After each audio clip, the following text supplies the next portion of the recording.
Yes, Bharatji.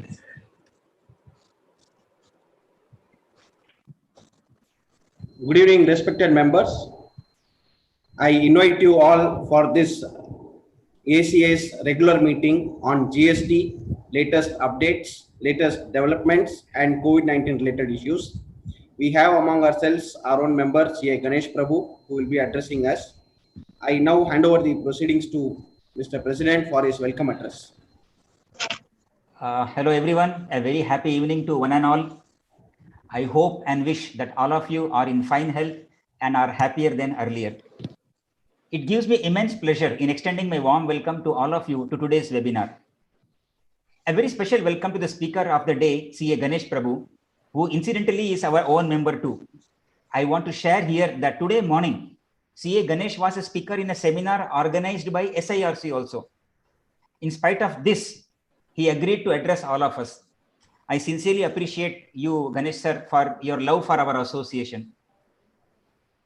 Thank you. Since the date of introduction of GST in India, the so-called good and simple tax regime has seen umpty number of swings up and down, left and right.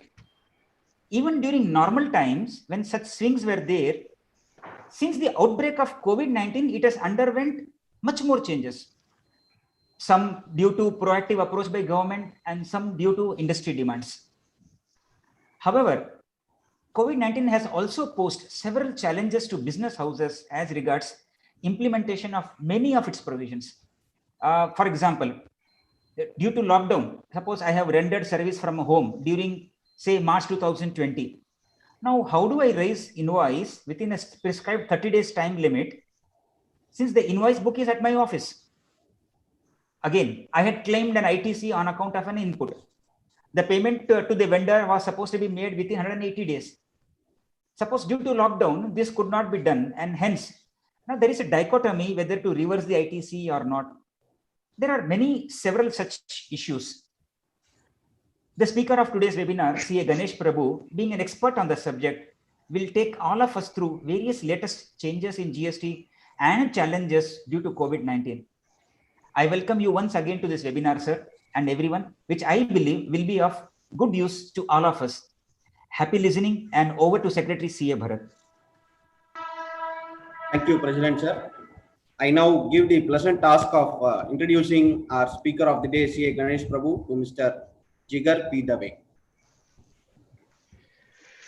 Happy evening, one and all present here. I'm thankful to organization for providing me this wonderful opportunity to introduce the speaker, CA Ganesh Balakumar sir. My heartily welcome to you, sir. CA Ganesh sir is a person who requires no introduction. Yet as a part of structure, let me take the privilege to introduce him. Amongst his various academic standing, in addition to being a fellow member of the institute, he's a graduate of commerce from Madras University. He's a master in financial management from Pondicherry University, and he's also a law graduate from Karnataka State Law University. He specialized in indirect taxes for more than a decade. He's a member of GST study group of ICAI. He has contributed in development of background material on GST law, handbook on annual return, and technical guide on GST audit. He is the immediate vice president of International Chamber of Indirect Tax and is currently the member of governing council of the same association. Being well known as master trainer of GST, he is a renowned speaker and has made more than 350 presentations and has trained more than 10,000 professionals and 25,000 students, and he's still enriching us with his knowledge. He's also a guest lecturer for various events conducted by organizations and other professional institutes. He's also a visiting faculty in Loyola Institute. He has presented many papers in GST and indirect taxation. And adding to his contribution, he regularly writes various articles in reputed financial dailies and magazines. It is always said, the secret of getting ahead is getting started, and it's right time, and he's the right person to help us sail through the developments in GST as a result of COVID. It's my honor to introduce CA Ganesh sir. Welcome, sir. Over to you, Bharat sir. Thank you, Mr. Jigar, for introducing the speaker. Ganesh, the session is yours now.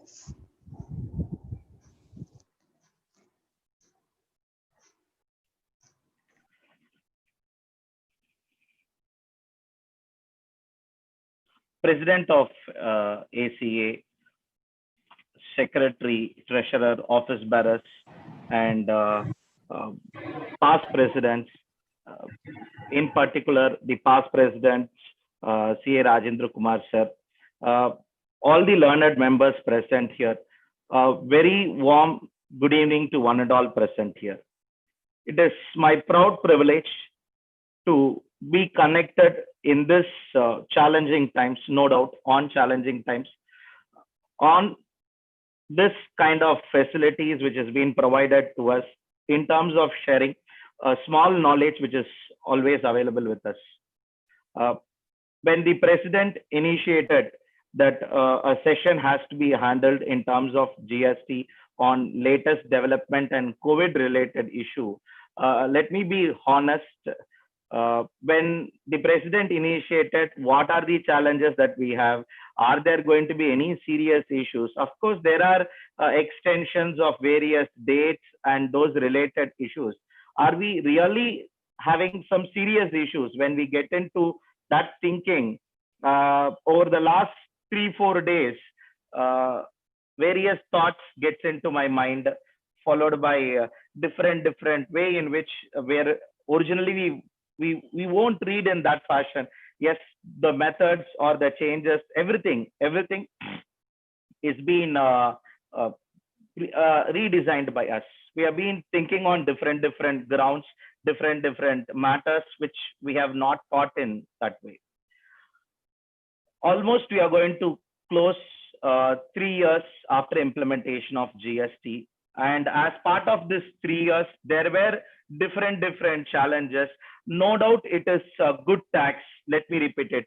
We are trying to make it simple, and over a period of time, yes, I agree, it can be a good and a simple tax.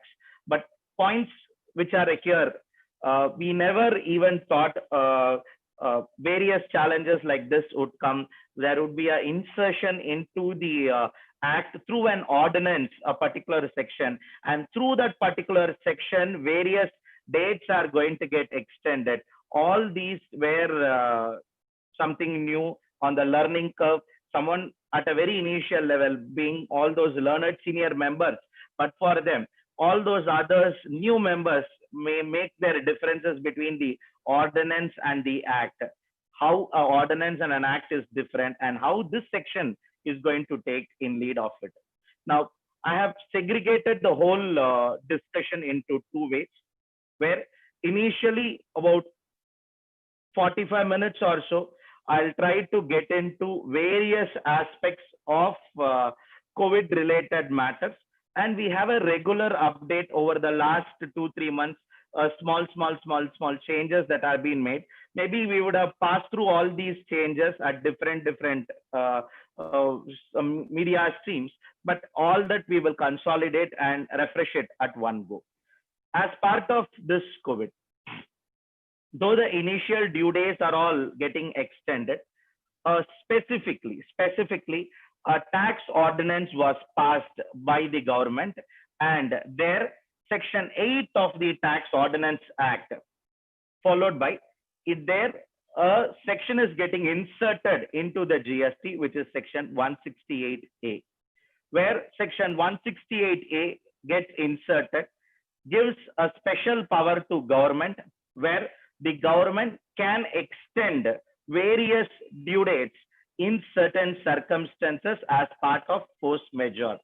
Now, as part of this, one of the reasons was, apart from war, act of God, all that, one of the reasons was epidemics. So epidemic or a pandemic was the reason. In fact, all begins with that insertion of 168, and having inserted that section 168, later during April 2000 4th April 2020, specifically a notification.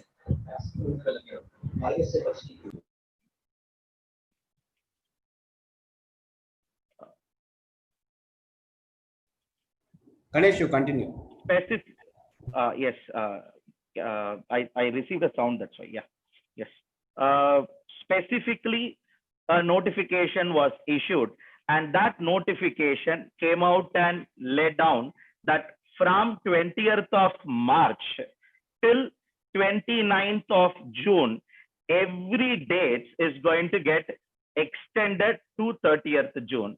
However, this extension is not applicable for a few transactions, which was highlighted, wherein which that gives us the lead. And when we get into those discussions, where and all it is not applicable and what are the reasons, yes, rest all will be appreciated by us. To start with our discussion, the first on the exclusion was Chapter 4 of CGST Act. Of course, when we read the state notification, SGST Act, Chapter 4 of CGST Act, which discuss about time and value of supply. So, as rightly pointed out by our president, working from home, we execute a particular service, but invoices, even digitally to be raised, the digital signature is at the office. Now, to raise an invoice digitally, it would not be practically possible for me to reach out to my office in the next 30 days. In spite of me completing these services, yes, there would be a challenge for me to complying with the provision. But however, there is no extension for time of supply and value of supply related matters, meaning thereby invoices has to be raised within the time prescribed. Let's, for an assumption, discuss that somebody has completed their bank audit in spite of the pandemic, more cautiously, more safely, taking adequate precautions, traveled to different districts, and in fact had taken a room and stayed in that room and completed their bank audit and comes back to their office. For them, the services is completed. Now, the day in which they have signed all the documents, handed over the necessary copies, brought back their copies, and from that day, within next 30 days, invoice shall be raised. Failing which, the time of supply will come back to this. Of course, a lot can be debated, but when the section specifically, the section related notification specifically excludes that the time of supply for that particular transaction is once the service is completed within 30 days, then the respective invoice has to be raised within 30 days. There is no second thought about it, but the small aspects or the small points that need to be considered by us is the time of supply will remain there, and any extension for time of that, there are no extension with regard to time of supply. Coming back here, getting into post time of supply,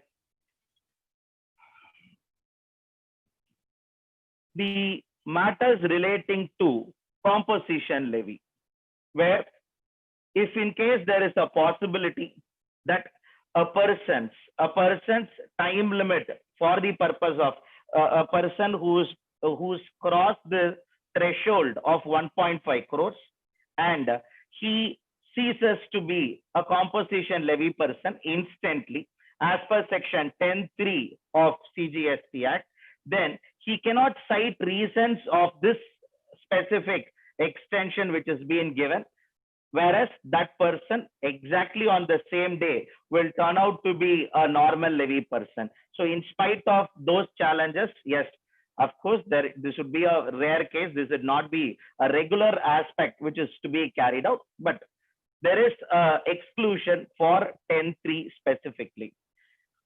There would be possibilities for organizations obtaining registrations in case of any registration related time limits.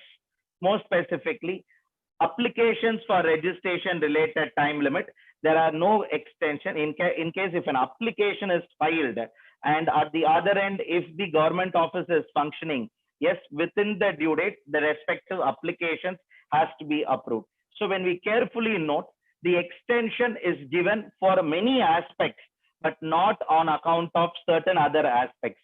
On a row of discussion, when it comes to returns, more specifically, section 37, section 39, specified clauses, except 3 clauses, followed by 47, which talks about late fee, or filing of return and filing of outward supply, monthly return and outward supply statement. For all these, as there is a separate due date was announced, specifically on the blanket extension, it was not extended. Let me on the other end speak for what are all this extension is applicable. Maybe there is a supplier who is exporting his services, exporting his goods. Of course, he can make an application for LUT, but initial 1 week, April or first week of April or second week of April, where there was a complete lockdown, nothing is possible, no office is functionable. In case he has exported some goods, exported services, will the LUT which was being issued for the financial year 1920 will continue to be valid? The answer would be yes. So when it comes to LUT, there is no bar. The old LUT will get continued until 30th June. Similarly, let's take up a situation apart from matters relating to LUT or a refund application. If a person's refund due date, that 2 years, assume the end of 2 years falls after 20th of March and between 29th of June, it is automatically extended to 30th of June. Of course, online filing of return possible, but these are all some small extensions that are there. However, the blanket extension is not applicable for inspection, not applicable for penalty related sections of 122 and 129. Similarly, the blanket time limit extension is not applicable for generation of e-waybill. So on nutshell, in case somebody who is dealing with essential goods are supplying those goods, whenever there is a movement of goods, e-waybill need to be generated. However, there would be a possibility, e-waybill which was generated before March 24th and the goods are not delivered or goods cannot be removed or the goods are stuck down in some other location, the due date of the e-waybill is extended till 31st March 2020. So coming back here, getting into these aspects, the extension of time limit covered various aspects associated with it. An officer is of a view that there is a possibility of tax being evaded, and can he inspect the premises as part of section 69 where he has powers to do? Yes, that is not stopped by the relevant notification. So the government has very specifically identified and chosen, including interest would be applicable for all those delay in payment of tax. A few sections which we have highlighted here are not covered and a few are covered. So that is how the whole notification relating to the time extension is being brought down. Having said all this, getting into more specifically from a business perspective, post this COVID-19, when initially people thought it is a lockdown for a week's time and by 31st March everything would be through, and as time passed by, people understood it requires another 15 more days and it extends and it goes on. And now by this time, a lot more thought process comes in. There were service providers who have been told that as you have not provided these services, we will not be in a position to pay for it. Maybe the services could be a retainership based services, or it could be a simple services of immovable property where the services provided by the various stakeholders, where services provided by all those immovable property owners, where the tenants said there was a complete lockdown, and moreover, certain states has come up with circulars saying, recommending them that yes, landlords may waive 1 or 2 months of rents, or they can accordingly decide upon it. All these transactions of renegotiation, discussing with the landlord, be it various services that are provided, all these renegotiations, everything picked up by majority of the firms sometime during mid of April. Until first week of April, no great pressures were there. But after mid of April, when the really people started understanding the real challenges of this pandemic, yes, a various thought process went in. For example, let's take a situation. A property is rented by the landlord for a very simple rental, commercial rental of 50,000 rupees per month. And per annum, the contract was signed for a 11 months period and which will be renewed periodically. In this context, the end of the March, where post the announcement of lockdown for a week's time, a very sensible businessman during first week of April calls up his landowner and highlights to him, there is a lockdown in business. I would not be able, or it would not be possible for us to make a rent. We request you to reduce the rent in certain cases. In certain cases, the tenants have went upfront and told it would not be possible for us to pay rentals itself. Wherever situation, sometimes the landlord accepted the situation. Sometimes landlord explained his challenges in terms of wherever they had their own commitments based on which in terms of the borrowings. Now, crux of this issue is, if in case there were any discussions like this and there is a reduction in the value of supply. In fact, when we go back and discuss from this topic, from a time of supply perspective, renting is a continuous supply of services. Once the time limit is crossed, if it is going to be an advance rental, once the next month 5th it has reached, yes, my service is getting completed. So in an environment like this, it is automatic that invoices need to be raised. Invoices will be raised automatically, no doubt about it. Now, maybe 2 weeks later, 3 weeks later, the respective tenant would come and negotiate with the owner, maybe reducing the value of supply of services to a larger extent, or even asking a complete waiver. In all those circumstances, appropriately it should be decided, and then a credit note has to be issued. I do agree, yes, there will be challenges in raising a credit note, and in fact, doubts would come. Do I need to raise an invoice and then waive about him? Let me repeat it. It's all based on the prima facie question of what is your time of supply of services and within what time invoice need to be raised. If in case there is an invoice after the time of supply of service within next 30 days, if everything is decided and at least there is an understanding through exchange of mails between the landowner and the tenant, I think yes, even without raising invoices and credit notes, this can be handled.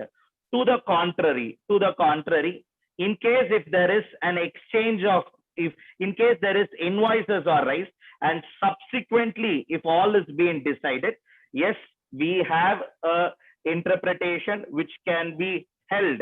There is a deficiency in providing service. In fact, the services is not provided at all can also be taken up. Just because the agreement is being worded, the live situation need not overcome all this. So extending this logic of rental services to a retainership services, to various other services, if there are reduction in value, and that reduction in value is going to be communicated among the supplier and recipient, and based on proper availability of document, yes, a reduction in the value of supply through a credit note is possible. In case if wherever invoice is issued, wherever situations if invoice is not issued, those exchange of documents through digitally signed documents as addendums to rental agreement or based on certain other documentation, yes, that can be the revenue aspects, the revenue the drop in revenue or a fall in our revenue or non-receipt of the revenue can be proved at a later date. However, this is having its own challenges, no doubt. From a supplier perspective, yes, we understand, but getting into on a real ground perspective, is there is really a deficiency in providing services? Yes, there would be a deficiency in providing services. That word has to be interpreted completely to enable somebody to raise an invoice for which.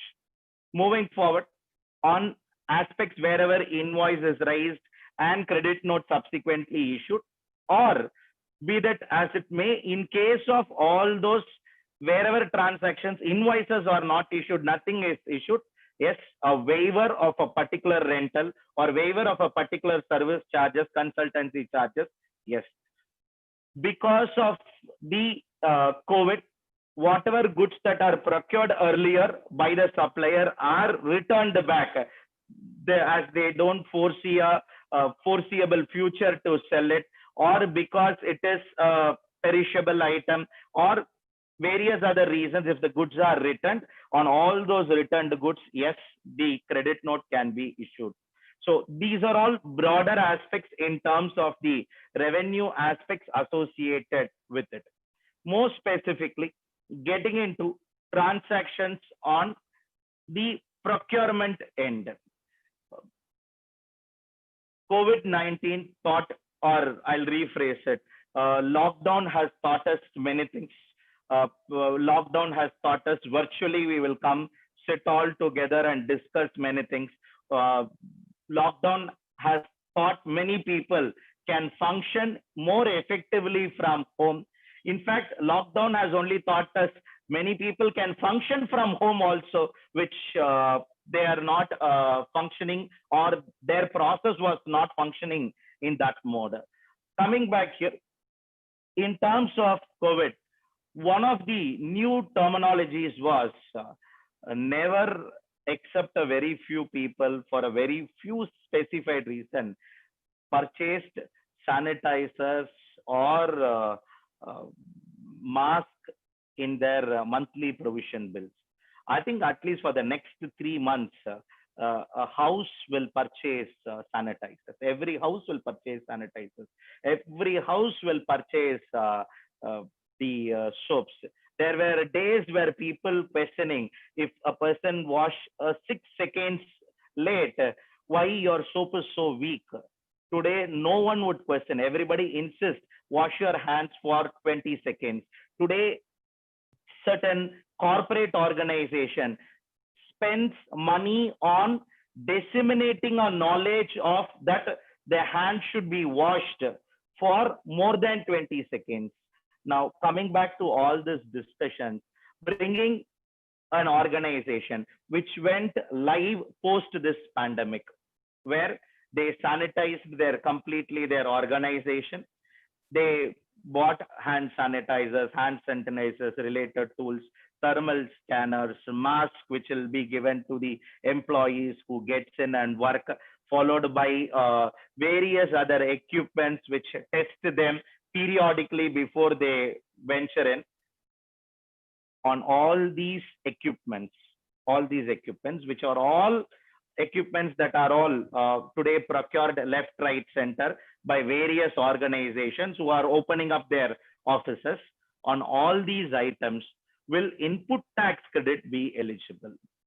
When we get in and analyze towards these aspects, be it all those thermal scanners, or it is going to be various other equipments, all these are all used today to run my business. It is used in the course of my business. Today, if I need to run a business as recommended by the Epidemics Act, I should have a record of who is my visitor, what is his mobile number, address, from where he comes, plus what is his temperature when he entered into my organization. Has he sanitized? And is he sanitizing through a hand press or through automatic sanitizers? Equipments of automatic hand sanitizers, the sanitizing liquid, the mask, the equipment, all would be eligible for input tax credit. I don't have a second view, but often someone can very simply criticize and question how on these items it is eligible, how it is used. Today, to run my organization itself, this is mandatory. Getting one step forward on this discussion, where to bring my people into the factory and to resume my factory with the allowed production capacity, be it 33%, be it 50%, where I send vehicles. From these vehicles, I should have a certain number of crowd only, or maybe there has to be social distancing, and in a seat only one person is allowed. So regularly in a 30-seater vehicle, which carry actually 30 passengers, today only 18 or 17 people gets traveled. Now the question is not that. The question is something different. Am I entitled to claim ITC? No doubt, as the seating capacity of the vehicle is more than 13. Normal situations also I'm eligible. In these situations also I'm eligible. But something very interesting to note. Today I engage a vehicle with a seating capacity less than 13, where it is mandated as per the act for the time being in force, which is my Epidemic Act, allows me to carry or allows me to bring my employees or all those various key managerial people to work into their places, because only for the vehicles of the organizations where I have certain passes, I need to carry people, where if in case I bring, then am I eligible for input tax credit? In a normal situation, I am not eligible. On these situations, I am eligible. In fact, when someone very carefully read through the Epidemics Act and what are the challenges if a private organization opens up its office, and later, in case any of the person is going to be finding, at a later date, if any of the person who came for work is tested positive, COVID positive, then the challenges to the employers or the challenges to the organizations are high. In fact, for that specific reason, an insurance policy is taken. A healthcare policy is taken only to protect this challenging times. Yes, an insurance policy is taken. It is not a regular healthcare policy, not a regular policy, only to protect COVID-19 related challenges. A fellow who steps into my office after the second lockdown, and then for that, in case if it is taken, answers would be yes. At least I make a humble submission that yes, be it on all those transportation related services, or it is going to be healthcare related services or health insurance related services. Never people thought that they would be tested every day and they'll be allowed inside an organization, except people who work for certain biological labs or biotechnology labs, where it was always part of their testing process and wearing all those personal protection equipments. So points here for a discussion. All these are procured by the organization and then sold. Let me also get reminded at this juncture, many small time trading organizations has wanted to survive every challenging times, and they opted some of these trading in these activities as their products. They started to trade on masks. They started to trade on various hand sanitizers, or it is going to be various equipments that are used for the purpose of testing or aggregating people or dispensing the sanitizers for all this. Now, in case people who are all in the regular routine businesses agreed, if some of our clients who are all suppliers engaged in these kind of activities, maybe they should be aware that the rates are different for different products. A classification of the product becomes important when it comes to these times. Many times we come across where at the time of the finalization or at the time of GST audit, why you have been charging 5%. That and all, I don't know. The fellow who sold me charged 5%, so I charged 5%. Now, in fact, we get replies like this. Those here now, already business is challenging. Already there are thin margins that are left out over here.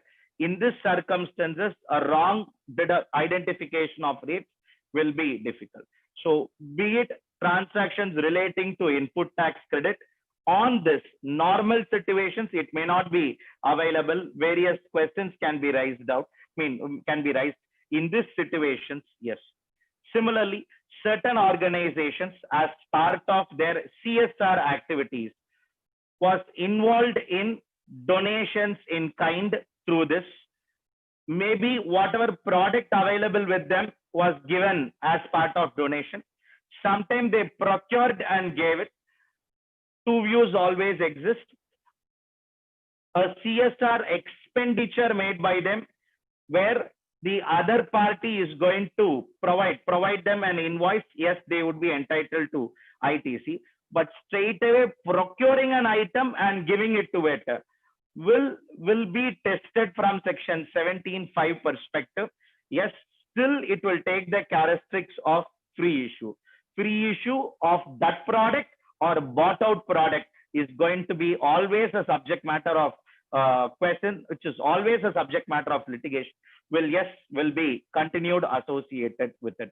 But broadly, all those CSR activities which are in line with the COVID-19, where the organizations should be entitled for ITC, is my view. I truly accept there is an alternate view is also there, where our experts who comes out and share, no, on CSR activities, ITC is not eligible. So these are all some aspects that need to be concentrated from input tax perspective. Moving from input tax credit, getting into registration related matters. As we have earlier discussed relating to registrations, time limit for registration are intact. When an application is made within the time prescribed, the registration has to be granted, failing which it will be deemed granted. But the deemed granting is not happening. Still, the officers identify and put forth queries relating to it on a refund application made, or your earlier registration which was registered by you was cancelled, for which return is not filed. Kindly file that return, then we will allow it. So government has thought well relating to the registration end and consciously kept. None of the application will be deemed extended and all. If an application is made, yes, within a reasonable time it is getting approved. Nowadays, yes, it gets approved. Initially, for the first 15-20 days, there were delays. Now, yes, it is getting approved within the respective period of time. As part of documentations, refund of advances received is one of the careful element in many businesses, preferably organizations or businesses whose main revenue is out of renting of immovable properties like halls, marriage hall or function hall, or it is going to be anything where they are pre-booked relating to it. They would have received an advance earlier and the event would have not been materialized, reason being COVID, and there are standing instructions from the government that refund, the amount shall be refunded to the person in case if the date has not been changed, or for where if it is not, those dates are not available, as the case may be. In case of return of those advance money on which GST would have already discharged by the government, discharged to the government, where subsequently a refund voucher has to be issued, and that refund voucher will be tagged to this receipt voucher, advance receipt voucher, to ensure the advance which was received during the earlier month is subsequently offsetted.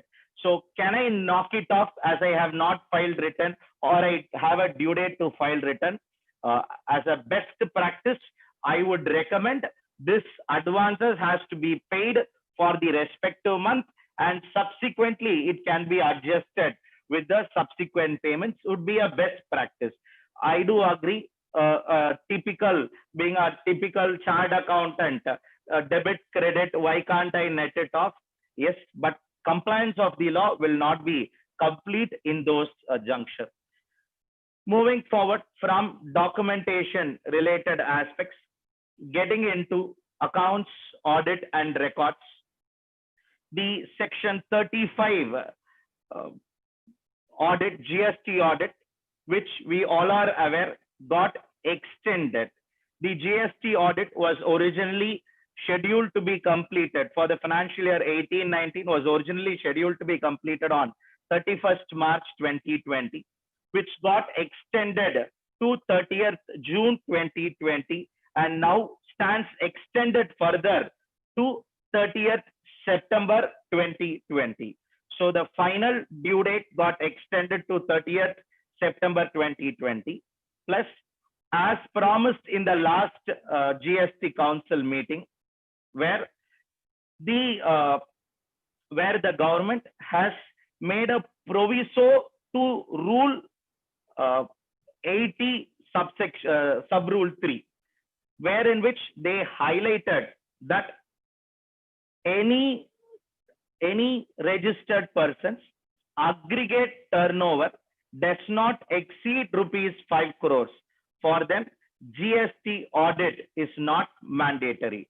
In other words, if the supplier's aggregate turnover, let me emphasize to that word aggregate turnover, because aggregate turnover is different. Turnover or P&L credit balance is different. Aggregate turnover is a coined terminology as per CGST Act. Section 2, subsection 6 of CGST Act defines the term aggregate turnover, which would include taxable supply, exempted supply, non-taxable supply, zero-rated supply. So all put together, if it does not exceed 5 crores, then yes, it would be out from the GST audit for the financial year 18-19. One-time exemption, the proviso addresses for the financial year 18-19. So way forward is what need to be decided by the government. A one-time exemption, because all these were all on challenging times. Yes, during April, we had this amendment which has been made by the government, saying that the revised position under 35 read along with Rule 80 is what, which is annual return audit is what. Last year itself, it was clarified for a supplier who being a registered person, aggregate turnover less than 2 crores, filing of GSTR 9 annual return is optional. Already it was decided last year for aggregate turnover less than 2 crores. 2 crores to 5 crores, yes, now they have said GST audit is not applicable or not mandatory. So assessees whose turnover exceeds 5 crores, to those organizations alone, GST audit and GST annual return both are applicable.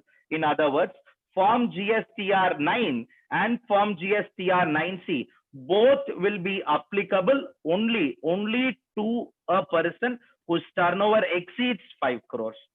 To the contrary, if somebody turnover is going to be more than 2 crores and less than 5 crores, for them filing of annual return alone would be applicable. So this is the revised position. However, for this revised position is applicable only for the financial year 18-19. What is for 19-20 is there in that has to be in the store, that has to be decided over a period of time.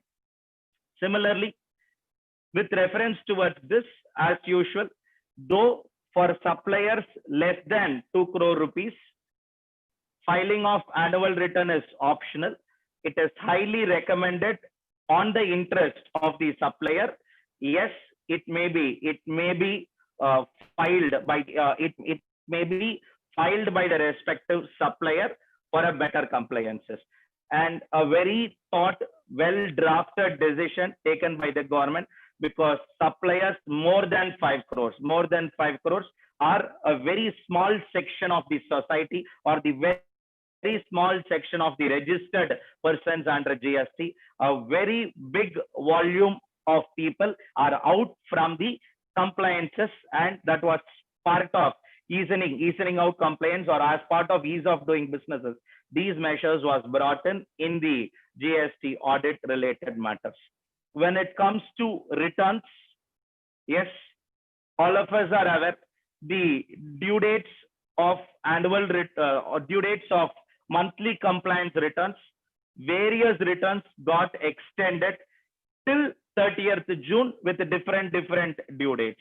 Preferably, treatment for a assessee whose turnover more than 5 crores was a different. Treatment for an assessee less than 5 crores is different. Assessees for turnover more than 5 crores, effectively they enjoy a 15-day holiday period or 15-day extension. Beyond that, at a small, very small 9% per annum interest, yes, they have to ensure they comply before 24th of June 2020. The compliances, the returns which need to be filed on March, April, and May. No, these are all extension due dates. I am not getting into specifically the extension due dates. Less than 1.5 crores, blanket extension till 30th June, 3rd July, 6th July, and between 1.5 crores to 5 crores, those segment, the complete MSME segment which would fall over there, those segment, again, the date got extended to 29th of June and 30th of June. So the revised due date for the monthly compliances was also pushed. Moving forward from the return, getting into the area of refund, as we discussed earlier, as part of the refund related activities, all of us are aware that a refund application has to be filed within 2 years. If the time limit falls within this time limit, if the application falls within this time limit, or from March 20th till the June 29th, yes, the dates will automatically get extended to 30th of June if any compliances that is going to be done. Again, as part of, as related with refund, the areas relating to export of goods, export of services, as we have highlighted earlier, the extension for the LUT is also being allowed by the government.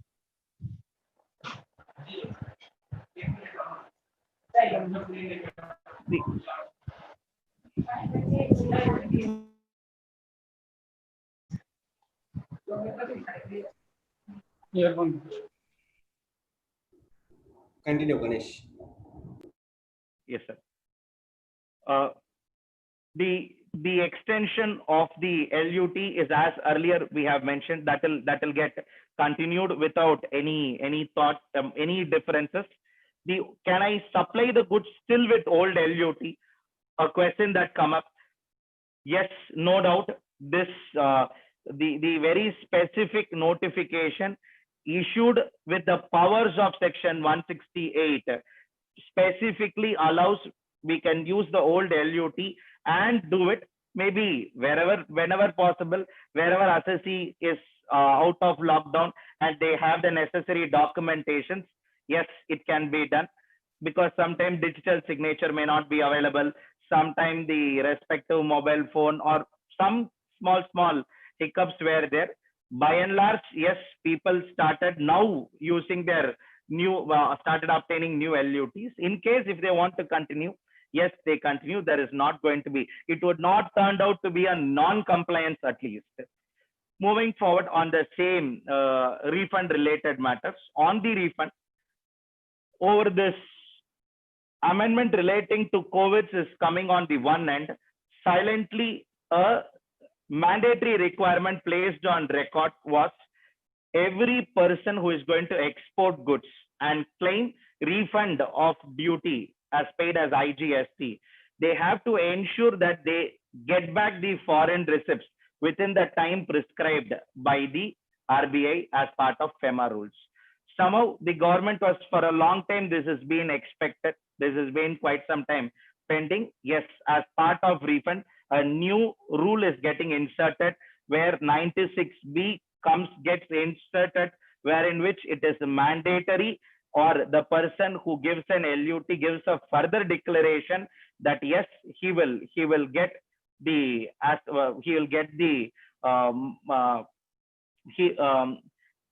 the person gives a declaration that yes, he will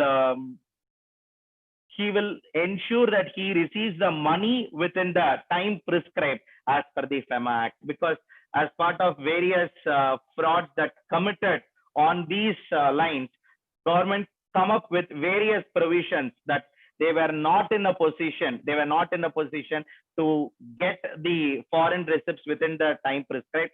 So there were no provisions to collect back the refund as part of that measure. Yes, there was a provision available in the Customs Act, a similar equivalent to that. Yes, it has been brought in over here. These were some small amendments as part of the refund. Going back to a topic which is connected, preceding refund actually was payment of taxes. No doubt, all these schedules, dates, extended due dates will take care of the payment of taxes. As part of a discussion on interest, everybody is waiting for interest to be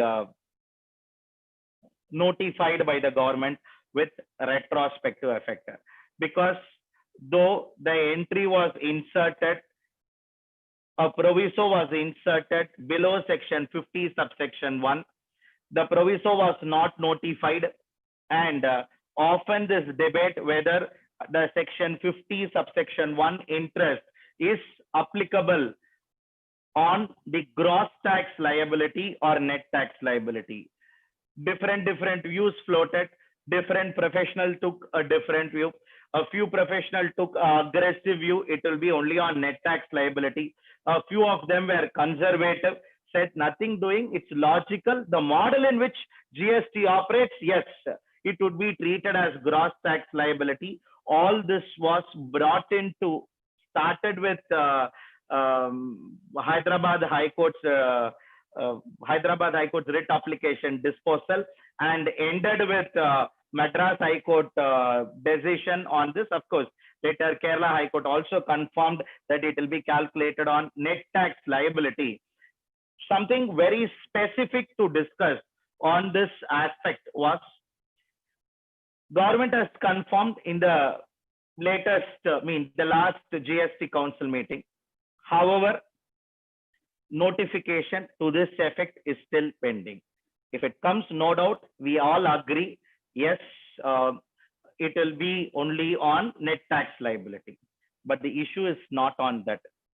There are suppliers, as part of the 17-18 GST audit, has paid interest on gross tax liability.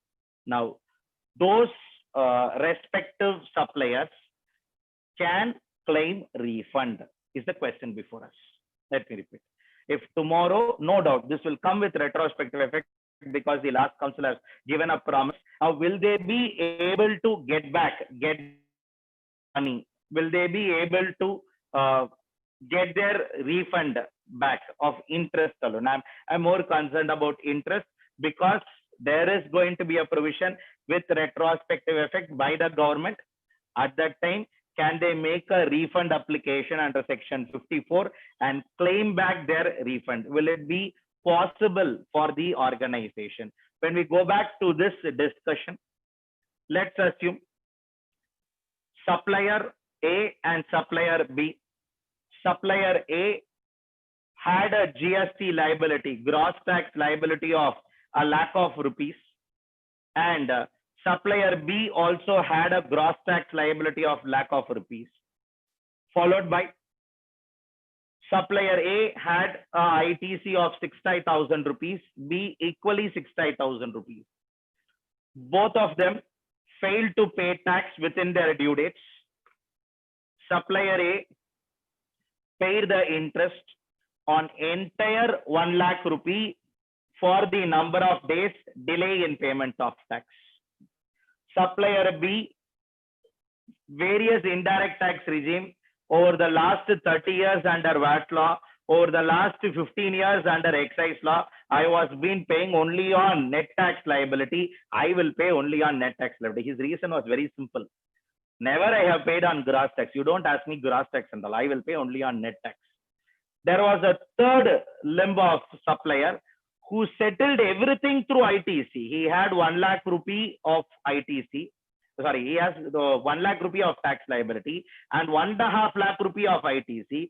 That fellow also has been forced to pay interest because either it was demanded, either it was quantified, X, Y, Z reasons. Now, post amendment, will they be entitled to claim refund of this? Is going to be a serious question that need to be thought over. When we read through section 54, the words used are person who is going to export goods and claim ITC, a person who is going to inverted duty structure, or it is going to be a supplier of SEZ, or he is going to be a EOU unit, a supplier of a EOU unit, recipient of being a EOU unit. All these were discussed. Any person who has wrongly paid a tax, agreed. Followed by, when it comes to the interest, very corely, very specifically, when it comes to interest, they said any taxes and interest paid. Let me repeat, any tax and interest paid or any other amount. 54(8) subclause E. Taxes, taxes and interest or any other amount. When the word already interest is there, my any other amount would include interest is going to be a serious question. Government has to step down and clarify the position, or the next subclause F, where government has powers to notify a class of person, at least there they should notify the person who has paid interest as a class of person. Of course, when we sit and think from the other side, from a government perspective, government claims that they have a lot more interest need to be received. Only 1/3 of that interest was only received. I do understand, but here that whole issue is different. Looking at this from a supplier perspective, tomorrow when the respective position is clarified, on that day, yes, they would be having a small point or a small challenge in their hand. Where will they be entitled to claim interest? Yes, that is a question which will be answered by the time in which they introduce, or it has to be fought and won before the courts. Prima facie, yes, we have to try with reference towards those interests. Or I'm not sure what modality that government is going to come up with reference towards returning back on assessees who have paid excess interest on the gross tax liability. In fact, I was thinking on a different line that when the moment the retrospective amendment comes on section 51, or the existing proviso is amended retrospectively, the interest paid by me, excess interest paid by me, is not interest at all. It is an amount. Will I still be entitled for refund? Yes. My honest answer is yes. But again, these are all matters which are all should be taken up before the GST Council and has to be discussed, debated, and then it has to be sent back. Coming back here on the payment of taxes, last month, the most welcoming move, we have been behind this for quite a wrong payment of tax. A wrong payment of tax was a great nuisance on this, because Everybody worked out CGST, SGST, and IGST. Let me repeat. Honestly, my office, our offices, everybody office CGST, SGST, IGST. When we get into payment 6 challan, it will be ulta.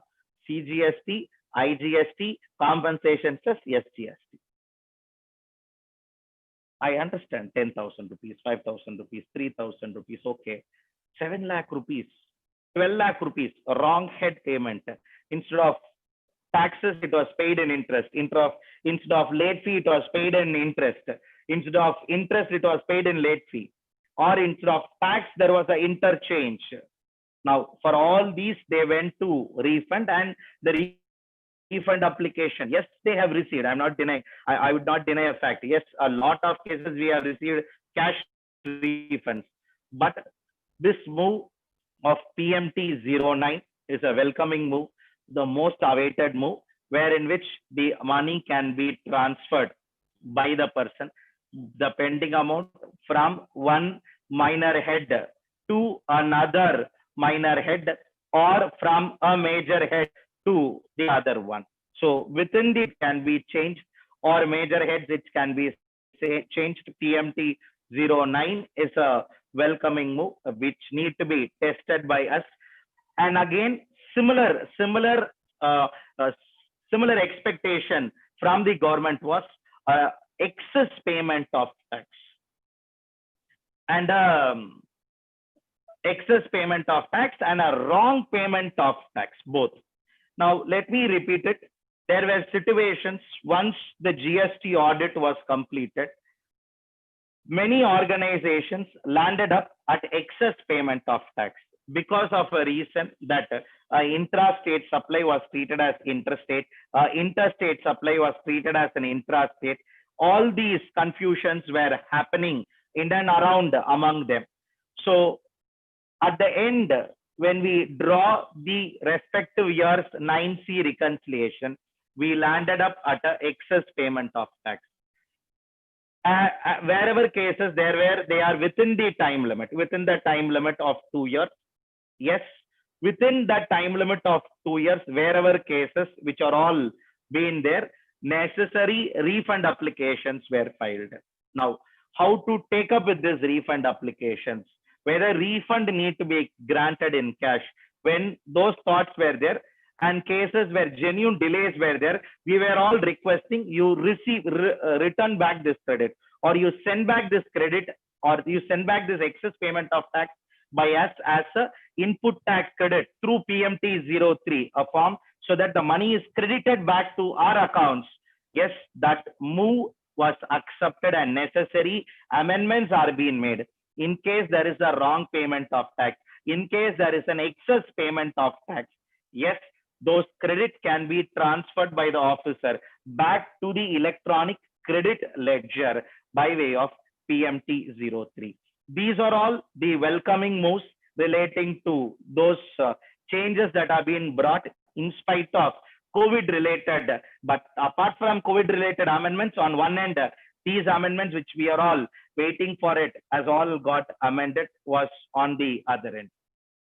Returns, we have discussed all those returns due dates are getting extended left, right, center, be it a normal levy person, be it a composition levy person, all those situations are getting extended.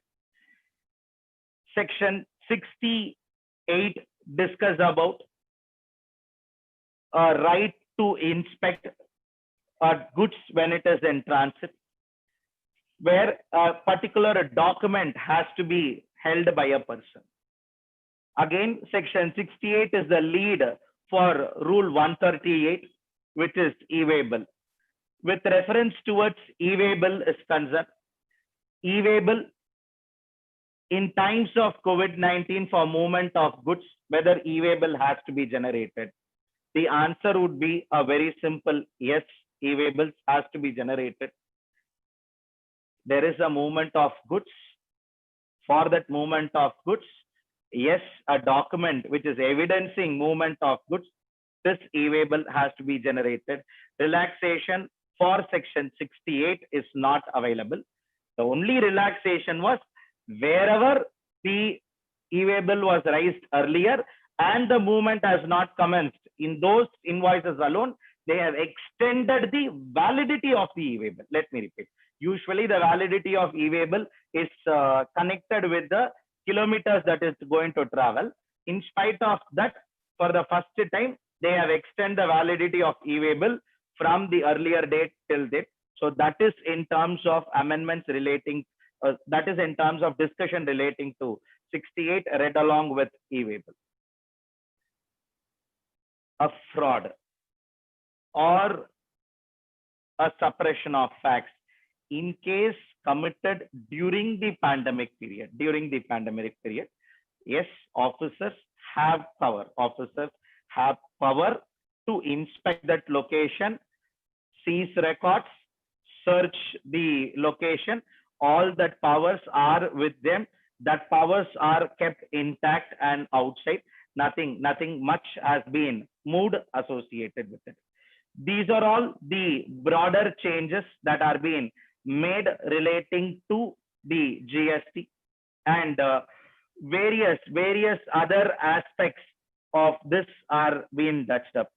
I believe I have touched up on all these aspects relating to it, be it refund. Yes, all these aspects relating to the changes, 122 penalty, 129, yes, movement of goods related penalty in case without e-waybill, if the vehicle is get stopped, and yes, a 129 penalty can be invoked. All these are out of the COVID related extension, where the whole idea was any notices issued, maybe supply of documents you have to respond to within 15 days, a notice was issued, or a hearing was being posted on certain show cause notices issued during this period from 20th March to let's say 29th June. Yes, that gets automatically postponed to 30th of June. So those are all the extensions in terms of the due date associated with it. These are all the major points I thought I would cover as part of the discussions that on this impact on COVID, plus some of the latest amendments. Any questions subject to the organizers, time availability and others? Yes, sir. We can take up the question, sir. Yes, sir.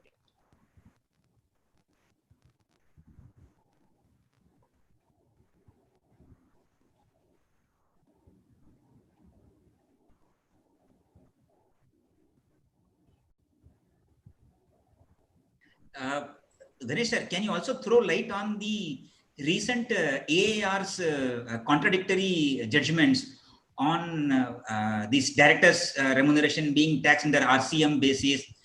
Of course, what is the sanctity of those things? How far it is binding on all the companies? So, can you throw some light on that?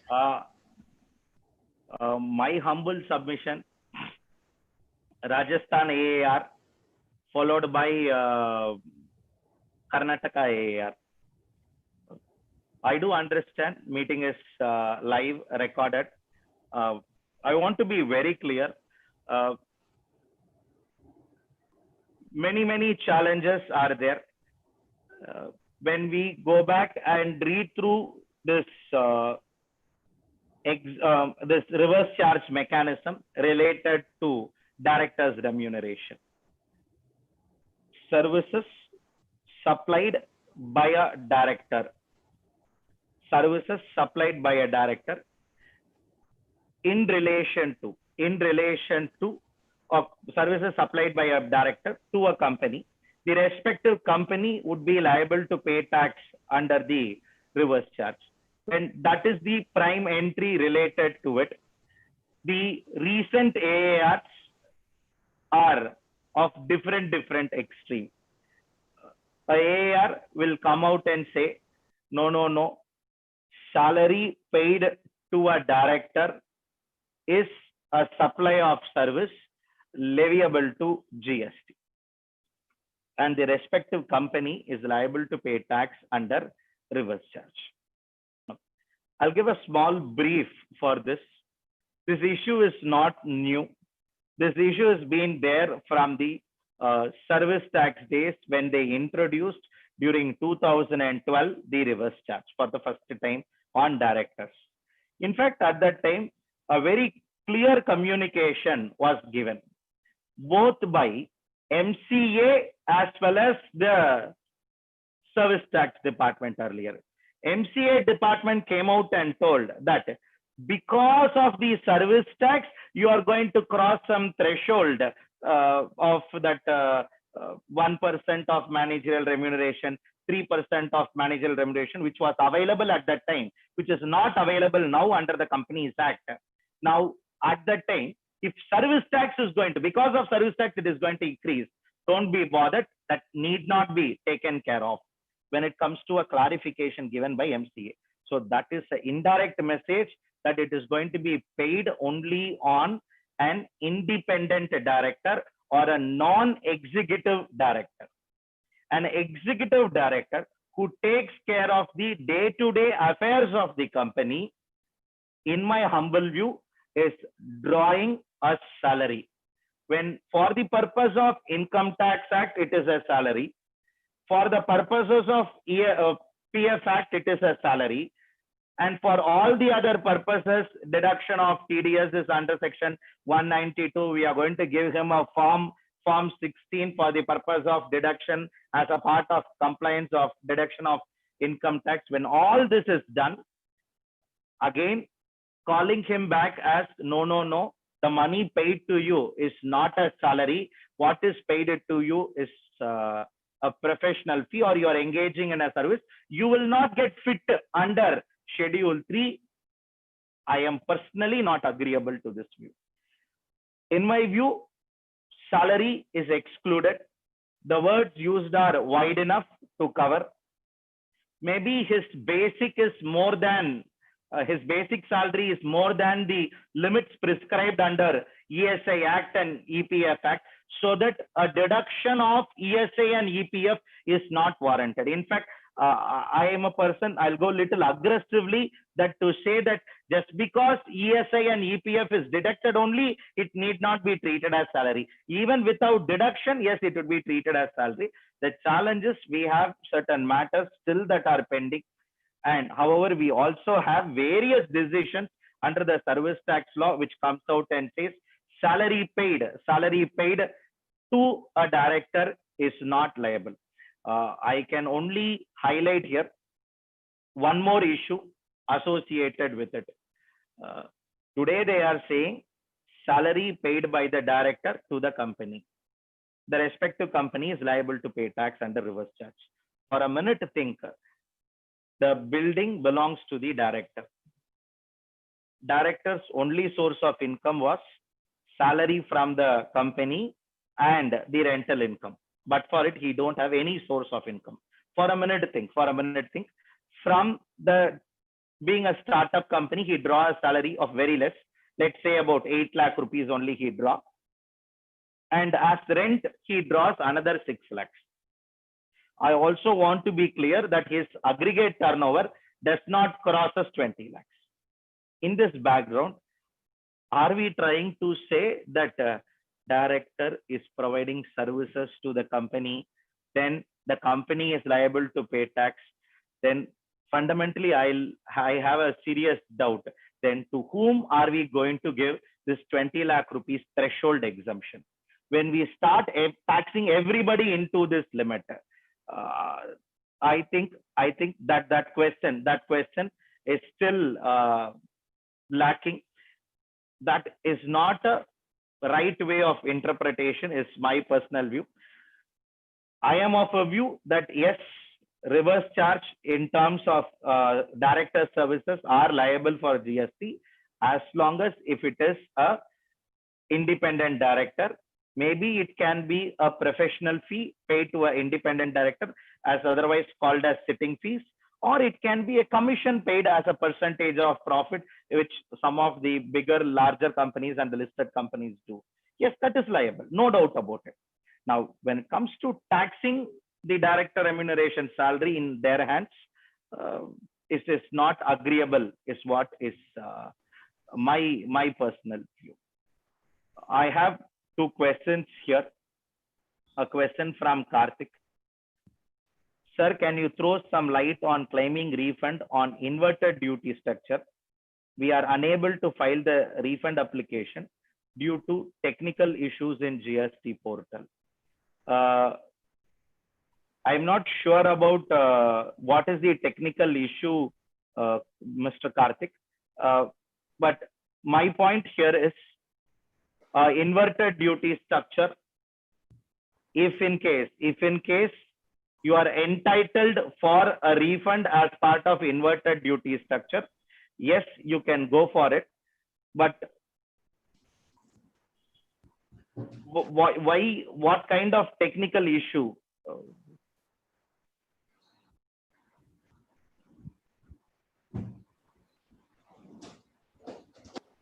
I'll do one thing. What kind of technical issue?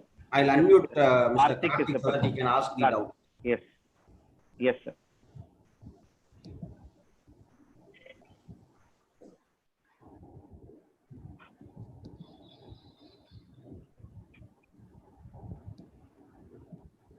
Mr. Karthik, you can ask your doubts.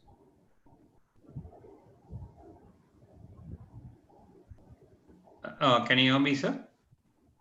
Yes. Yes, we are able to hear you. Yes, this inverted duty structure, there's a lot of, I'm not sure of thing. I'll just, sorry for that. I don't have the exact details, but still, I thought the RFT 01 is not working for the inverted duty structure. I just want to check that. Is it really working on practically it's happening, the refunds on that?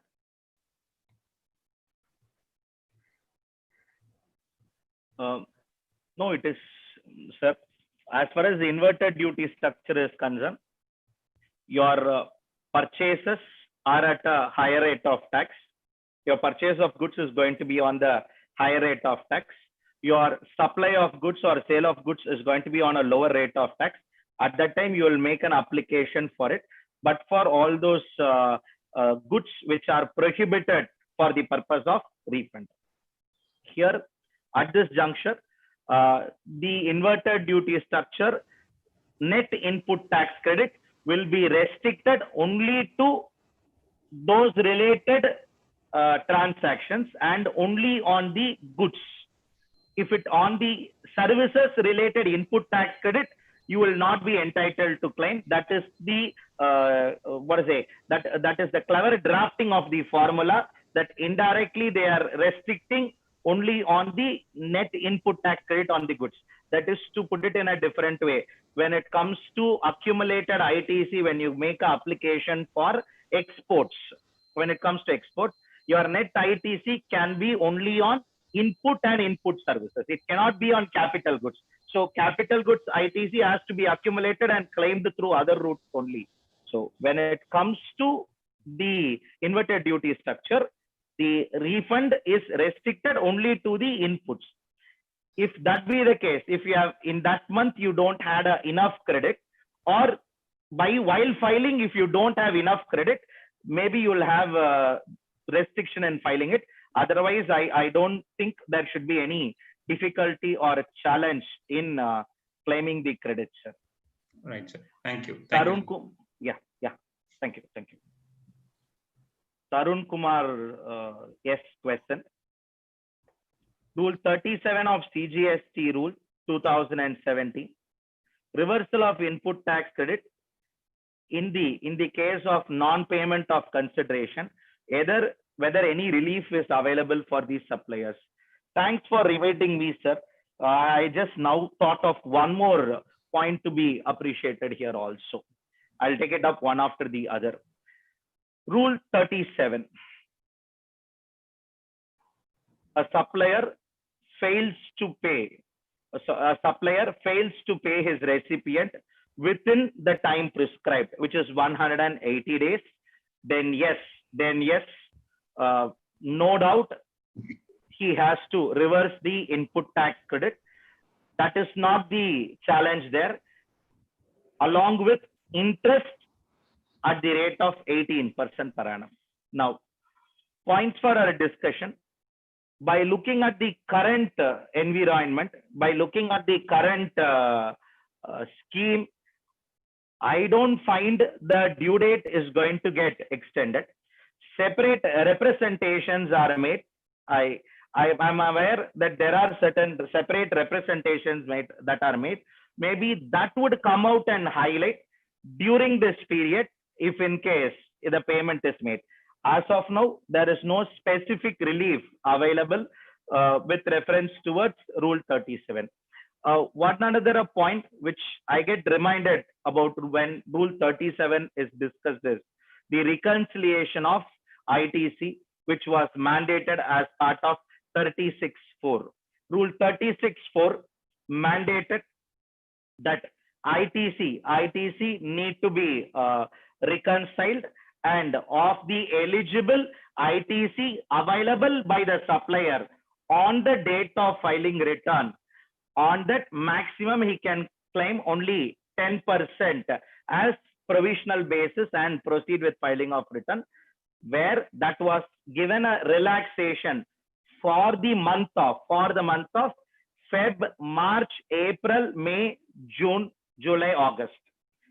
All these returns has to be reconciled, and by September month, the complete reconciliation has to be done and it has to be finally adjusted. Let me repeat it. The reconciliation relaxation is available from the month of February. So what was missed out in August 19, if they want to claim in March, it should be appearing in the GSTR 2A. Maybe Feb, March, April, even though the transaction is not appearing in 2A, the restrictions relating to Rule 36(4) is temporarily given a relaxation. One of the very serious benefit given to the business community. Getting into another question. Client is having ITC of commission and ITC of accumulated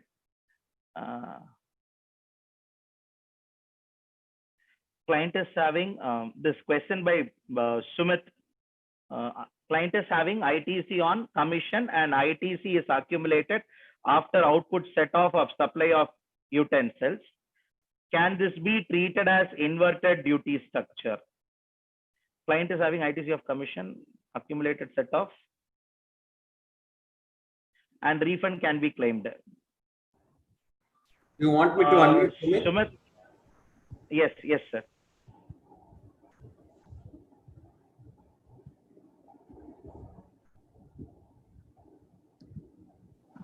Sumit ji, you can ask your question now. Hello, good evening, sir.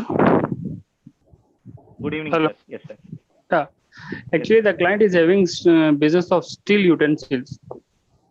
He's having a commission expense. So he's having a lot of ITC input on commission. At the same time, he's having ITC of goods purchased also. But after setting off the output liability on utensils sold, the ITC is getting accumulated, and he's having huge ITC credit. So can it one be? Question, sir. Yeah. Yes, sir. My one question is, the outward supply rate of the product is 12%. Purchase rate of the product is 12%. Here there is no inverted duty structure at all. One of the prerequisites of inverted duty structure, my purchases has to be more. My purchase of goods rate has to be more as compared to my selling rate. If it would have been purchased at 18% and they would be selling at 12%, yes, it would fall squarely under the term called as inverted duty structure. Here, the situations is not like this. However, there are huge commissions he pay. Through the commissions, yes, there is accumulation happens. I do agree. It has to be adjusted over a period of time. As he will be carrying huge amount of stock, this ITC will get accumulated and go on. This is the problem, because they do not deal on product to product basis, as they will be carrying with them a huge stock. That stock ITC itself will be there. Further, any services ITC will only accumulate to that. That would be probably they should align their business with certain strategic higher rate tax products or higher margin products, so that it can be used. That is the only possibility that can be availed. So there is no scope of refund. No, sir. No. The last day would be the day in which they close the business. Okay, sir. Thank you very much, sir. Ganesh sir, on the YouTube also we are streaming this session, you must be aware. So there is a question on YouTube from G. Krishnan, auditor sir. His question is, most of the MSMEs are still to start, and in Chennai, lockdown might continue. Whether there will be any relaxation of due dates for such specific areas? Sir, as of now, it is 29th of June for every supplier whose previous year aggregate turnover is less than 5 crores. As of now, it stands there. Maybe government will step in. Another week's time, we will know. For example, today is the last day for the purpose of all those e-way bill related extension. Today is the last day. We are hoping that notification will come tonight or tomorrow, with where they will be announcing that there would be extension. In the same way, there is a possibility that yes, it might be extended. But again, these are all decisions of the government. Maybe it's quietly possible, yes, it will get extended. Can I take it up? Another question here? Please, sir. Yes, sir. Can we claim ITC of the following item? Mask, sanitizer given to employees, which is used in or out of the company premises.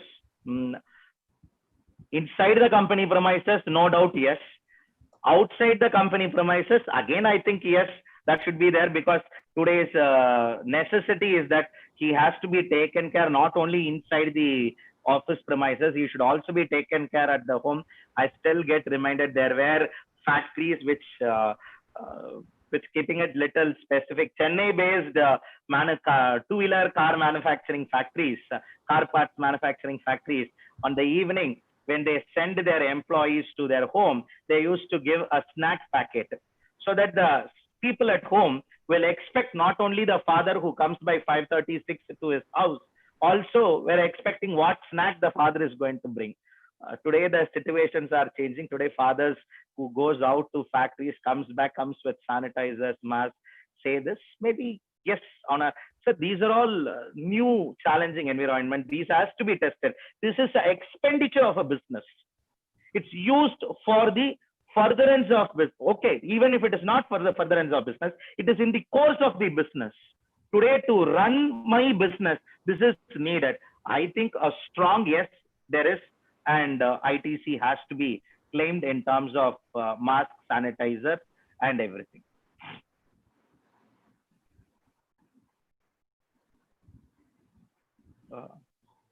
The support services provided by group companies, head office, Tarun Kumar S is the person who has sent the question.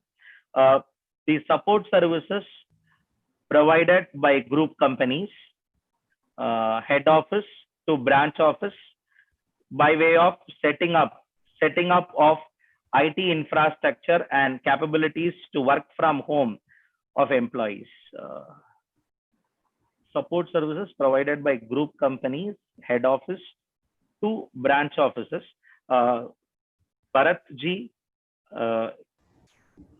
Yeah, I'll unmute. can you unmute Tarun Kumar? Yes. I think he's talking on cross charging. Cross charge? Cross charge on head office to branch for the Branch office. Yeah. Tarun Kumar ji, By way of setting please up. ask your questions. Yeah. Hello, is audible? It's audible, sir. Yes, sir. Yes, Yeah, sir. Yes. like branch head office is providing services to branch offices. Correct. Tamil Nadu state head office is providing services to the Andhra branch offices for like IT infrastructure, and GST is applicable because GST is applicable because of the different states. Yes. The same way, if now Both of them are distinct person. yeah, distinct person. Right now, if they're providing the work from home, like to all the employees in branch office also,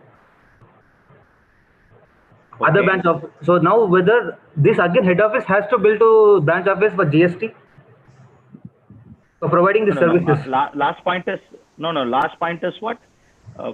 There are people working in Bangalore. Yeah. In Tamil Nadu, Okay. I'm providing the services to them. Like providing the work, like infrastructure for working from home. May I clarify? May I Agreed. clarify? I'll just enhance the query of Mr. Tarun. Head office is Yes, in Bharat. Bangalore. People are working in Tamil Nadu. Bangalore is having the IT infrastructure which is being shared with the Tamil Nadu people who are working from home. So for the sharing of infrastructure, whether head office has to bill the distinct person in Tamil Nadu. Is the facility is provided by the head office to the Tamil Nadu branch or by the head office to the employee who is located in Tamil Nadu? Tarunji, you may kindly clarify. Yeah, sir. For example, now head office in Tamil Nadu, Okay. they are providing the work from home capacity to employees of the branch office of Bangalore. Okay. Now, because there are two distant person, they have to bill. Tamil Nadu, I mean, head office has to bill to the Andhra Bangalore branch. Bangalore branch. Bangalore. Because they are providing Yes. to employees of the other branch. Again, now because of this COVID related, whether again GST will be applicable now. Because they are providing work from. Head office provides facility to work From home. or from home. Facility to work from home. To Bangalore employees. To the Bangalore employees. The Bangalore branch will ensure its project, its work are getting handled. Am I right, sir? Yes, sir. Yes. Yes. Now my aspects are you will be billing from Tamil Nadu to Bangalore branch, no doubt about it. It is a cross charge. Yes. It is a cross charge. So GST will be applicable, right? Yeah. It is a cross charge. GST is applicable. Yes, sir. There is another question from Uttam Chandji, sir. People working from home, will that be additional place of supply? Sir, a very dangerous word. Always Uttam sir will ask pointed questions, I know. Sometimes his questions will make us to think. Sir, let I'll us go back to a unmute and listen to definition his called voice. Let us unmute and listen to his voice. Uttam sir, please. Yes, sir. Hello. Welcome, Yes, sir. Yes, sir. Thank you, sir. Thank you. But the issue is whether there is a supply or furtherance of business carrying on from places multiple.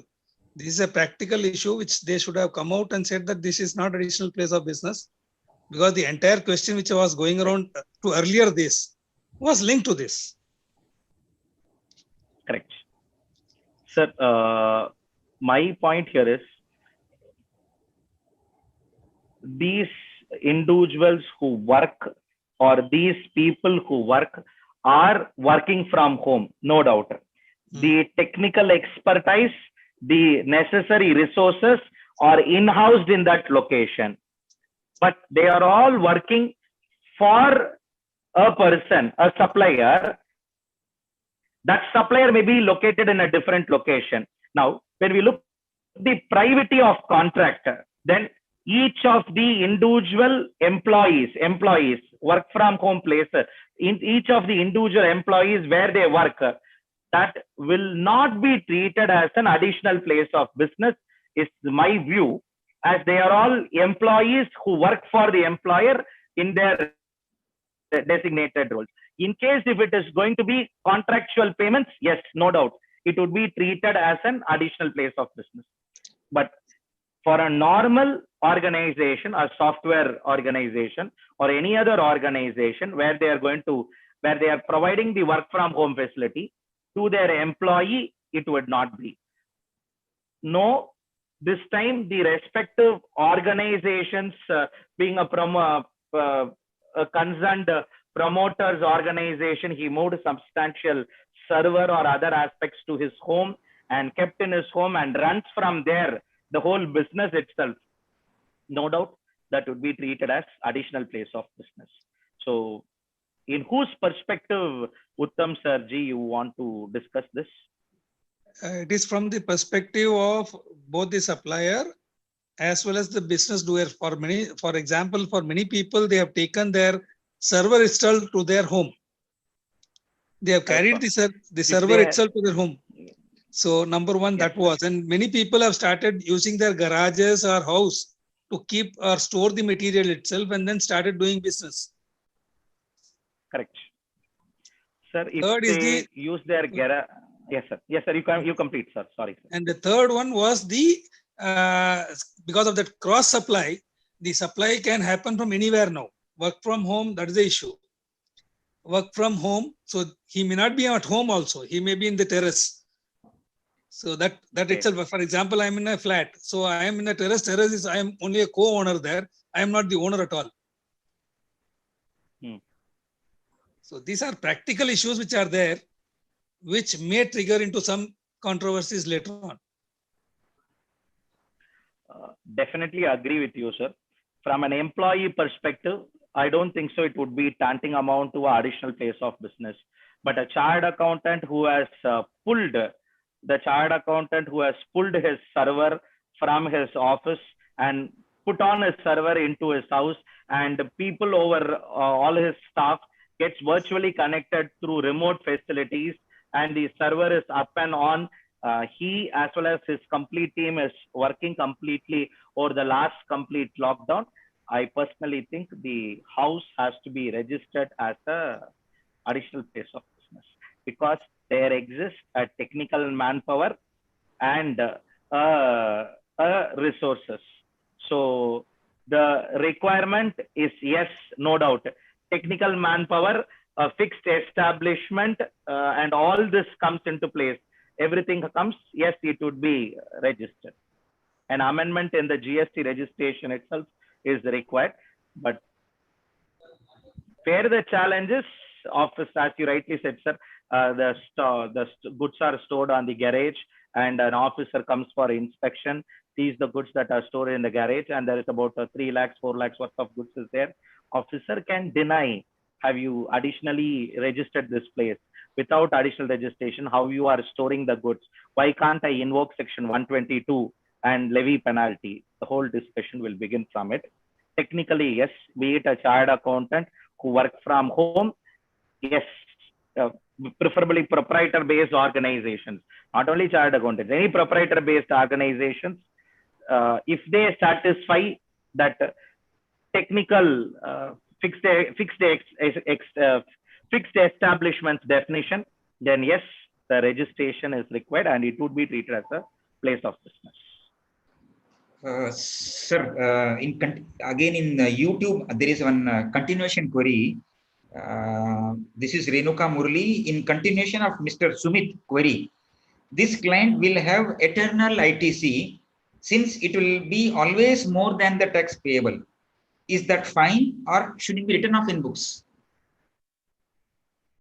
Writing it off is not a recommended method. I do agree. Maybe these are the cases where if they want to collaborate, they have to collaborate with certain other businesses which is of in similar type, or any other reverse merger they can plan, so that people who are paying outflow there, they can get merged, start doing business.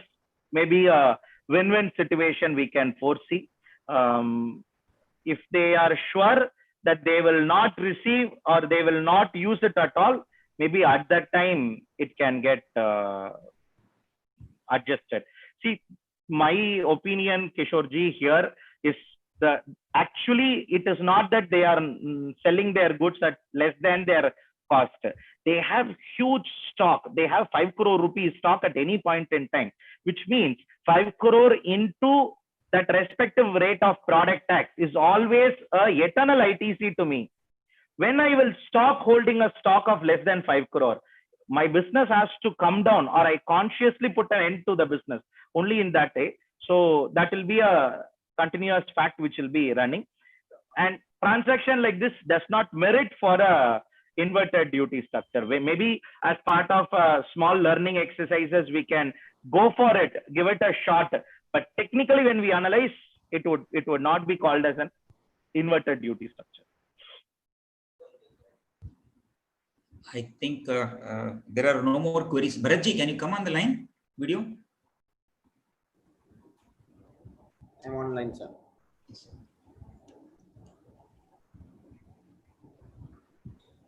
Ganesh, we were discussing on time of supply and raising of invoice, that it is mandatory that the invoice needs to be raised. Now, what if invoices are not raised and are raised with little delay? Or if I can say, Bharatji, your voice is little shaky. Is it clear now? Yeah. Okay. What will be the consequences if I raise the invoice with delay? If an invoice is raised delay, what are all going to be the consequences? One, not adhering to time of supply. My completion of service becomes my time in which I am liable to pay tax in case of services, where the day in which I complete service.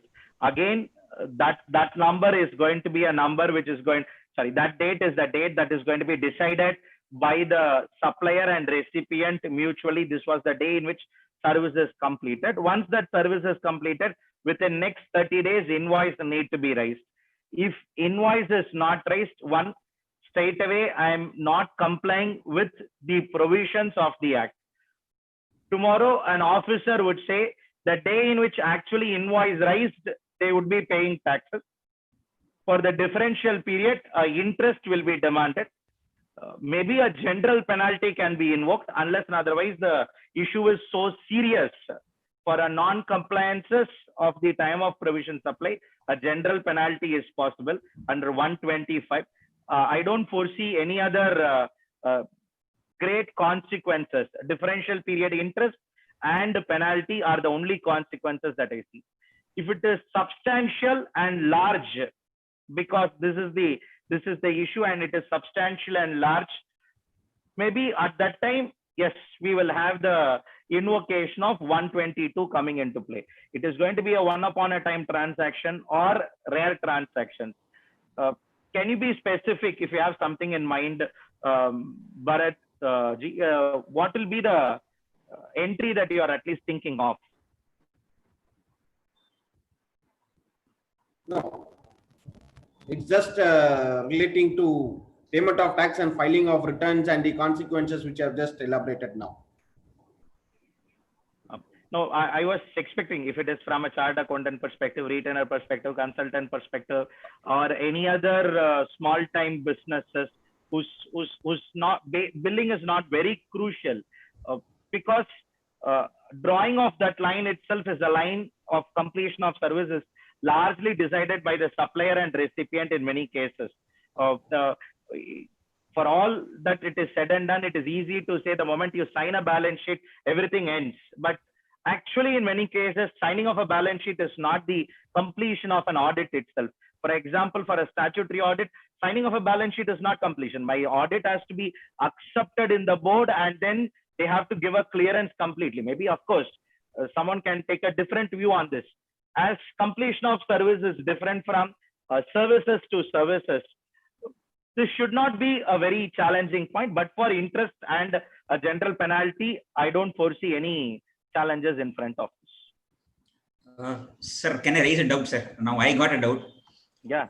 A person has a godown in one area where goods say worth 5 crore is lying in the stock. Because he is not able to fulfill the rental obligation, or rental is on a higher side, he is shifting to another godown. He has to shift the goods to another godown for a lesser rent. Okay. Now he has entered into rental agreement with the new landlord. This shifting of goods will take 3 to 4 days. Today itself, he has entered into rental agreement, and today itself, he has made an amendment in the GST portal. Now, my question is, should he wait for the amendment to be approved, or can he immediately start shifting the goods to the new premises, new godown? Because of lockdown, there are delay in, sorry, sir. Yeah. Proceed. Because of lockdown, there is a delay in the amendment getting approved for obvious reasons. But the landlord has given him 30th May as a last date. He has already uploaded the details, rental agreement and all those things, proof of the place. Can he move the goods by generating e-way bill? My points are 2-3 here. One, on an ideal situation, on a regular situation, generally these agreements will be signed well in advances. We will have some time limit within which with us, so that we'll make an application. When it comes to amendment, generally they take 15 days time to get it approved. So within that days, it usually happens. But now the situations in hand are different, and the challenges upfront are different. Having been submitted the amendment, having been initiated the amendment, I think yes, he can remove the goods. He should not have any challenges in removing the goods, where any case he is going to have a e-way bill for the purpose of movement, and a supportive delivery challan which says the same person's godown from X location to Y location it moves. There should not be any challenges, and the goods are not going to cross interstate. It is going to happen between two different locations within the district or city, as the case may be. There should not be any difficulty associated with it. Sir, sorry. Tarun K has. Oh, sorry. Yeah. Yes, sir. No. Even in normal times, whether I have to wait till the amendment is to be approved. See, that is what we would recommend. See, yeah. Act does not discuss about it. See, Act does not discuss about it. But again, as long as I made an application, it's still an application. It is not approved. From the GST and verification officer's end perspective, if he punches the GSTN of a person in the location of address, this address would not appear until it is approved. So he would say you are storing the goods in the location which is not registered with the authority. Then later we have to prove. So there were situations like this, but we no need to wait until it is getting approved.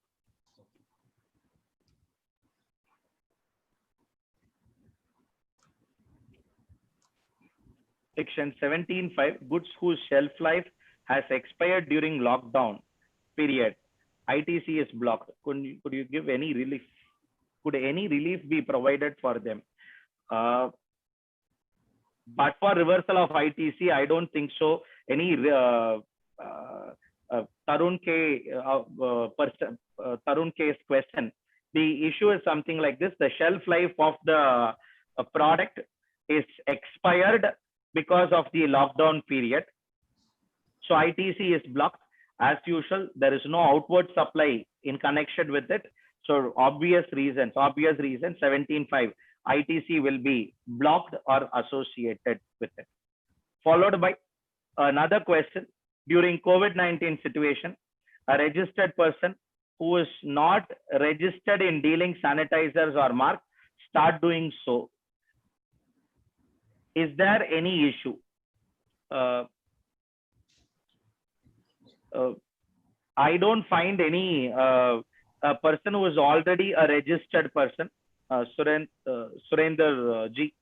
The registered person he is already a registered person under GST, and he might be dealing with various other products. But only one point I want to highlight here: one of the fields in the registration would ask a list of top 5 goods and top 5 services. there they may bring up their, or there they come up with their necessary amendments associated with it, and which is technically a non-core field amendment, not a core field amendment, which means the approval of the officer is not warranted. They can close at their end itself. So because of that reason, they can deal in these goods, but intimation to the authority, yes, is alone is required when it comes to dealing with other than products which they are regularly dealing with, and appropriate determination of rate of tax, which is a connected topic associated with it.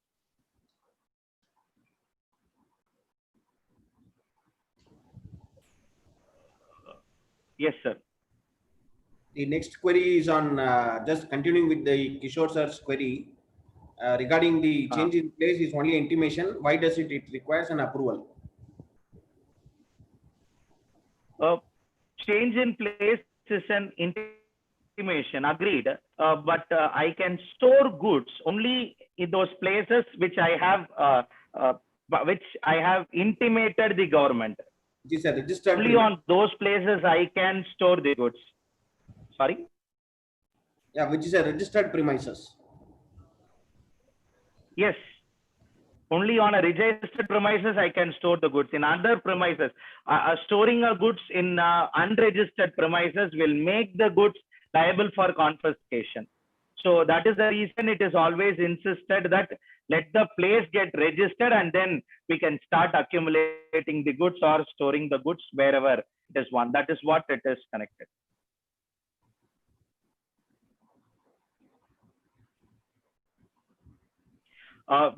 Additional of product line is not under a section reference, MGM Sunilji.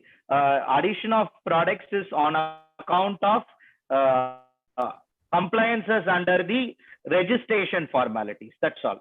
It's just a compliance which has been made there. We have been highlighting these are my prominent goods. I am free to allow do in every kind of goods and every kind of services. From a GST perspective, there is no blockage. I have to do only goods. I have to do only service. I have to manufacture only. I have to trade only. There are no restriction as to that. It is a supply under GST and it can be done by any person. A person's all along, he is dealing in services. Suddenly he will step into trading in goods, allowed.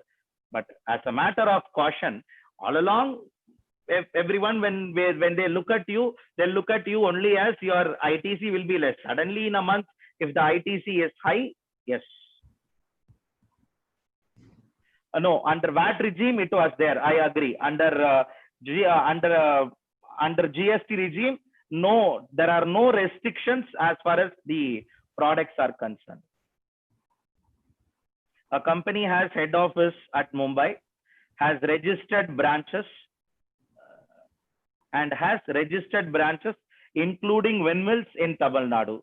Sale of electric energy being exempted is accounted in Maharashtra. How to deal with input on AMC charges paid on maintenance of windmill? Deepak U. Kishorji, can you unmute Deepak U? Yeah. I have a supplementary question on this. Yes, sir. 1 second, sir.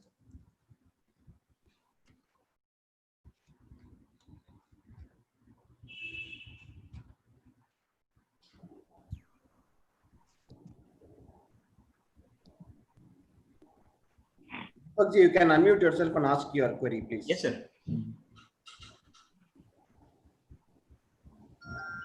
Yes, sir. Deepak U. Sir. Yes, Deepak ji, please continue.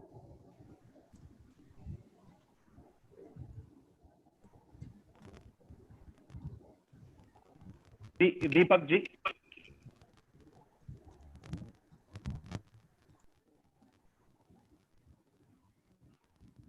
My only question is it the sale of electrical energy is to power grid or any of those state government, or to another company, or it is a own consumption? Okay, TNEB. Okay, the answer comes up there. It is to TNEB.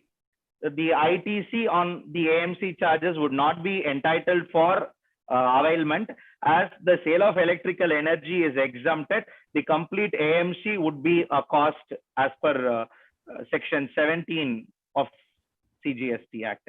ITC would not be entitled. Maybe if any other aspects, any other transactions, if the organization has, that would be different. Here, if they sell the electricity to TNEB, they would not be entitled to claim input tax credit.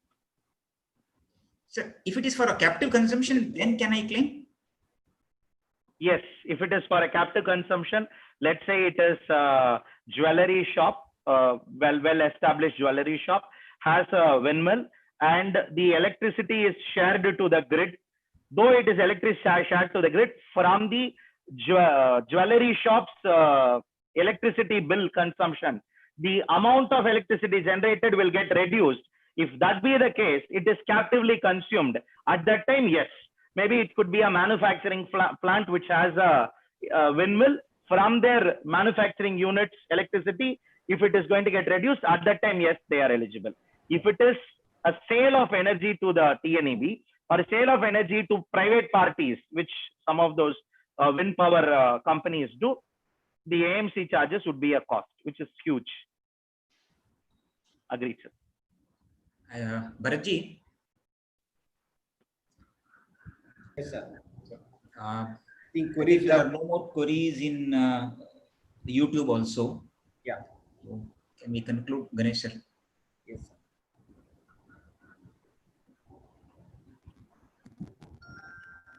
So no more queries now. Yeah. So Speaker of the Day, Ganesh Prabhu sir, we have covered extensively on the latest developments along with the COVID-19 related issues, and many places it was like bluntly nothing is available, gone. Like raising of invoice, you have to do. Raising of VA bill, yes, you have to do. You don't have any other option than to continue following the law. These representations could have been made to the government by the trade and industry. Maybe it would have given some good results, but time has already passed. Thank you for your elaborate presentation on covering various issues. And I thank all the members for being with us and posting your queries. And thank Ganesh Prabhu sir for answering all the queries patiently. Thank you all the members. Thank you, Speaker sir, for joining us. We'll meet next time. Thank you. Thank you, Ganesh sir. Thanks a lot.